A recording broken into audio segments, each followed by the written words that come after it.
வீட்ல வேலையெல்லாம் செய்ய சொல்ல மாட்டாருங்களா? வேலைலாம் செய். நீங்க ஆ. தம்பிய தம்பிலாம் வேலை செய்ய மாட்டான். அவன் எந்த வேலையும் செய்ய தெரியாது மேடம். பொம்பளை பிள்ளைய மட்டும் பண்ண சொல்வீங்க, பையனை பண்ண சொல்ல மாட்டீங்க. அவளுக்கு அதான் மேடம். பொண்டாட்டி வந்துட்டு நல்லா பாருங்க, அவன் பொண்டாட்டி வரட்டும், அப்ப இருக்கு அவனுக்கு. பொம்பளை பிள்ளைய தான் நிறைய சாப்பாடு போட்டு நல்லா பாத்துக்கணும். ஏன்னா அவ தான் குழந்தைய பெத்துக்க போறா, அவ தான் அடுத்த தலைமுறையை இந்த உலகத்துக்கு கொண்டு வர போறா. பையனை மட்டும் ஏத்தி ஏத்தி விடுறது. அப்பா பிடிக்குமா அம்மா பிடிக்குமா? அப்பா. அதான் மேடம், அவனுக்கு செல்லமா நானு, அவருக்கு செல்லமா அவங்க. அதுதான் முக்கியம். வேற ஒண்ணும் இல்லை மேடம். என்ன பண்றீங்க? பிஎஸ்சி பிசிக்ஸா? ஆ.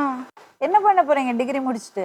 டிகிரி முடிச்சுட்டு எம்சிஏ பண்ணிட்டு அப்புறம் வேலைக்கு போகிற மாதிரி. கம்ப்யூட்டர் சயின்ஸ்ல தான் இன்ட்ரெஸ்ட். ஆ. சரி, நீ வெளியே வெயிட் பண்ணுமா. பாவம் அந்த பொம்பளை பிள்ளைய எனக்கு பார்த்தாலே அது பயந்துக்கிறது. இப்படி நடக்காதே, அப்படி நடக்காதே, சத்தம் போடாதே, தலையை குனிஞ்சு நாடா,